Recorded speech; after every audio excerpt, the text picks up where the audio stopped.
Hi guys, and a big welcome to the Love Lounge with Honey and Banana. My name is Moet Abebe, and yes, I am indeed your host. I am so excited to be here for the very first episode of this fantastic podcast that focuses on sexual health, sexual awareness, reproductive health, contraception, and lots more. Now, if you are definitely in need of some, sort of sexual advice, this is the number that you should be calling, 7790. That is the Honey and Banana call center. You can call this number between the times of 9 to 5, that's working hours, and you'll definitely get the right professional that will give you the best advice. You can order your contraception. You can, speak to anyone in certain languages, be it English, Yoruba, Igbo, Hausa, anything that requires you, getting some help concerning sexual health can definitely be found by calling the number. Now, this is a perfect episode to kickstart this amazing podcast. It is titled Breaking Stereotypes. All the sexual stereotypes that we have learned, be it, from home, be it from, our friends. We're going to discuss them all on this episode, and I have one of the best guests to do so. Her name is Fatimat. And apart from obviously being a marketing communications manager, am I correct? You are also a sexual health educator.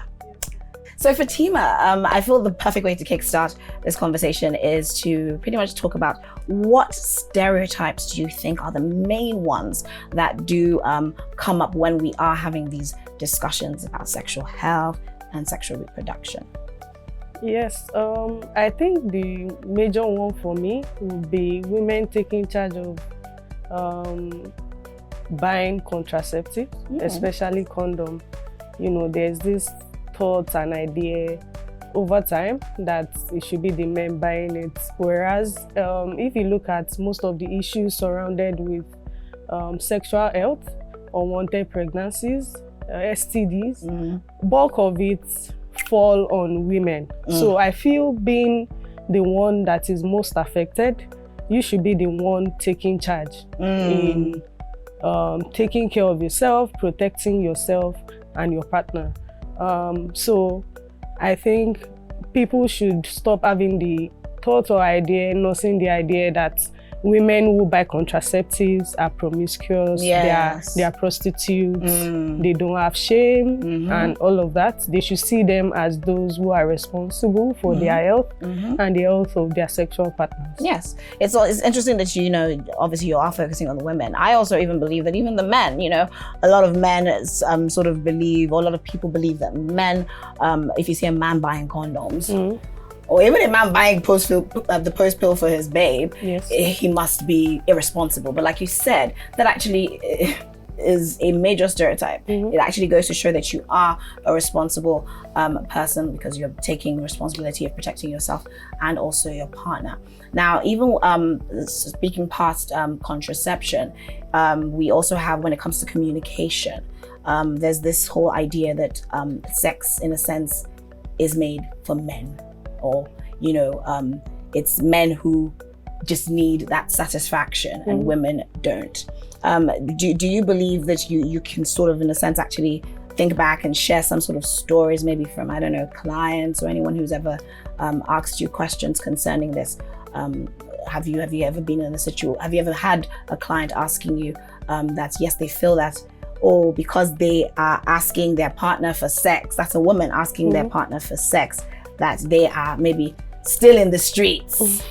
Have you ever had situations like that? Yes, I think generally people see women who tend to ask for sex, especially more than usual. They see them as being not the what's the word in the Bible?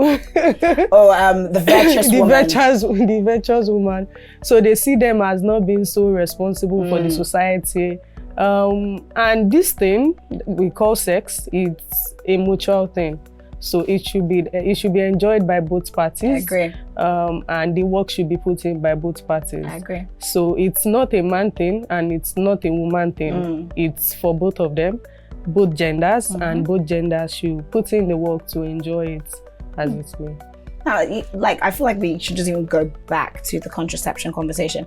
Obviously, yes, you see someone buying condoms, or you see someone buying the post pill, or no, maybe even just, you know, the month, you know how you have like the 21-day pill and then you have a week. Exactly. You see a lady getting that, it means that, oh yes, she's trying to, she's using it just for sexual purposes. But there's so many reasons why she could actually be on the pill. Is this a stereotype that you have come across? Yes, I know of some people or some women who use contraceptives for other reasons, like PCOS, hormonal imbalances, and some might have even been raped and you don't know. So they are trying to prevent unwanted pregnancy, and you see them, you start to judge them, not knowing what they're already going through. So I think as a society, we should be more open-minded as to how we relate with people when it comes to sexual health. We should see sexual health as a general responsibility of everyone and not just those in it. So still carrying on with the conversation, let's not leave the men out. You know, yes, we have the stereotypes that we have to deal with as women, but men also have their stereotypes, especially when it comes to performance, especially when it comes to size. A lot of men maybe feel that 30 minutes versus 1 minute. What's your take on that? Yeah, so like I said earlier, sex is a responsibility of both parties, and I feel and I know that both parties should come together to make it work and enjoyable. So in the society we are in, the bulk of the pressure is on the men. You should be the one to satisfy, you should be the one to last, you should be the one to apply pressure, you should be the one to apply pressure. You should be the one to come with all the energy, and it's to a large extent is almost fine for a woman to just lay down and she's not being prosecuted for it. So I feel on the men's side, the pressure should be reduced for them to be the one bringing in all the work. The women should also participate, you know, make it enjoyable for the man as well.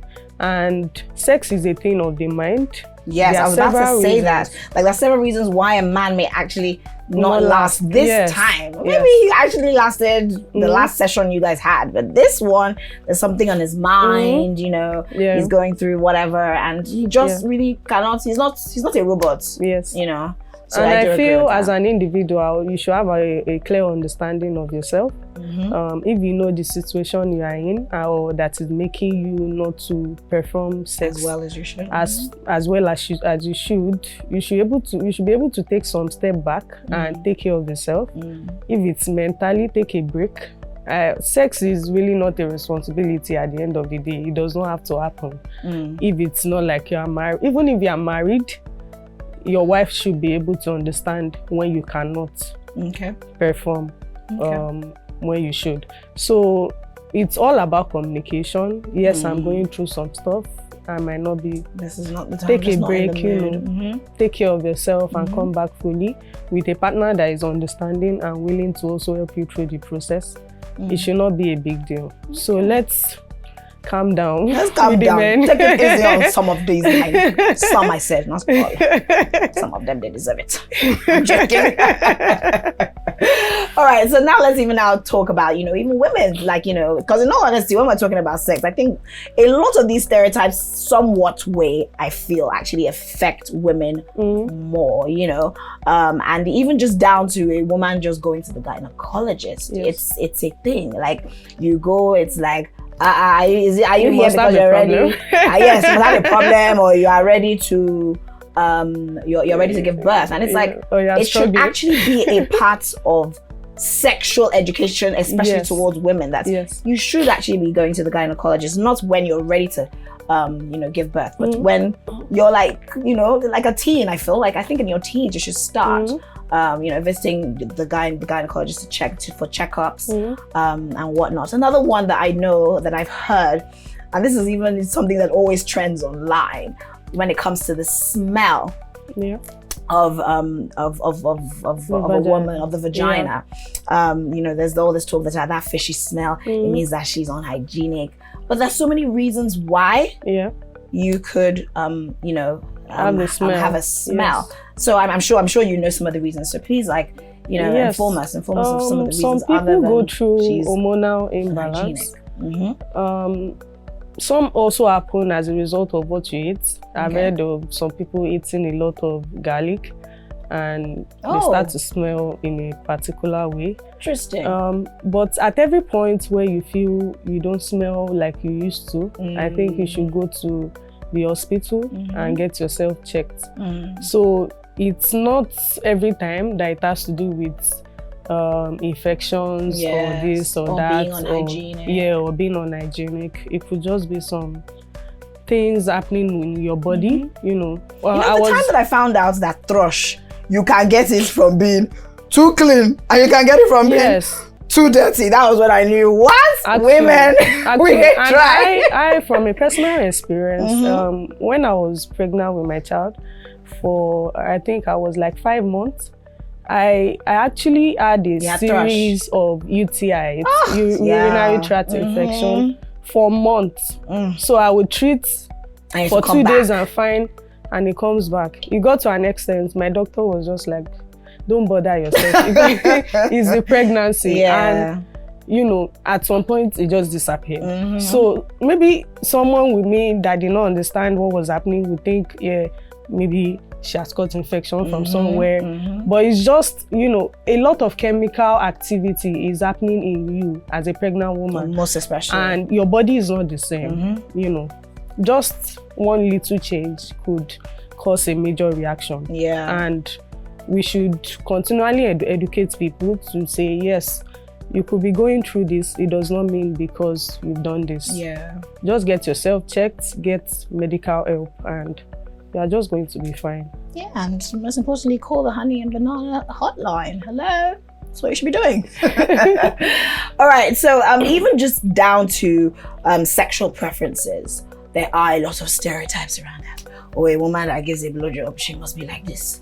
A man that gives head, oh no, this will happen. There are a lot of those stereotypes, or even just down to even lubricants. Just going to get lubricants, like the question is why? Why are you not wet enough? Or that lubricants are only used for anal sex. Or if you are someone that does anal sex, that you are freaking out on someone that doesn't. Or if you're a squatter, there are just so many of these, stereotypes. So what do you think can, in a sense, be done to let everyone just, as you said, relax, remove these mind blocks, and just actually just enjoy their own personal sex lives? Because I feel like your sex life is so personal to you. Do you know what I mean? So it's you who knows, like you're the one who knows what you like and all that. So what do you think can be done? So I think the first thing, as individuals, we should learn to pick what we want to listen to and be thought of those that we care about. Like you said, when it comes to sexual health, it's yours and yours to deal with. It is. The closest person that can come in would be your partner. Any other person, I don't think you should care. So when it comes to how you do it, what you use in doing it, it's none of anybody's business. And one thing that does not come out so often is the fact that lubricant does not just help you to enjoy sex. It also helps you to avoid friction on your condom. So that way, your condoms don't tear easily and you stand the risk of STIs or unwanted pregnancy. So it does more than the penetration part, helping penetration. It also helps you to prevent your condom from breaking. So overall, your life, your business, your decision. Just stay safe. Just do you. Even down to masturbation, there is definitely a stereotype that I personally feel needs to be broken. Do you agree with me? Yes. Do you agree? Yes. There's this general conversation that happens where people say how much masturbation is too much. Also, a God-fearing woman, it's always a woman. But then you also here, like a God-fearing person in general, yes. you know, shouldn't because masturbate. There's even this whole idea of you can't necessarily even say that you are outrightly celibate if you are masturbating, because masturbation is like having sex with yourself. Yes. What's your take on all the various you know, stereotypes concerning masturbation, and do you have any that you could also share with us that you have heard? Yeah, I think like you said, people generally think masturbation is bad, is as good as you're having sex. On the other way, I think masturbation helps you find yourself. Yes. It helps you know what your body likes. And with the advent of sex toys here and there, it kind of helps you to know yourself and what you enjoy in sex. Because at some point in life, maybe in the early stage of having sex, what you think you like might be a function of what your partner is doing. Yeah. At that point. And you start carrying it to think that, yeah, this is what I enjoy. And you go to the next person and you don't enjoy it anymore. So, but with those things and less of human interaction, you kind of have that vivid understanding of what your body enjoys and how you like it. Like everything in life, excess is not good.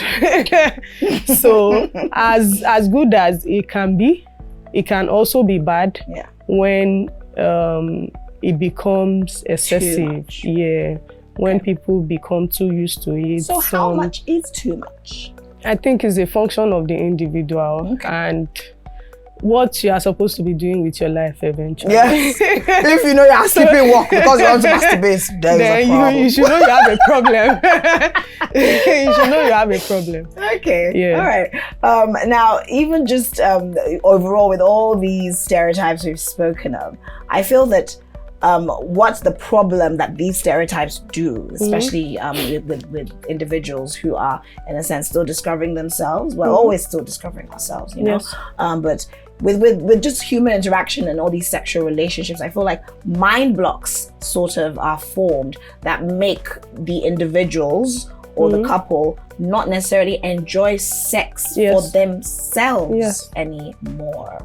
What do you think can be done to, you know, apart from obviously just getting over these stereotypes, what else do you think can be done to make sure that we don't form these mind blocks? So I think Honey and Banana has created a very good platform. Thank you for the name drop.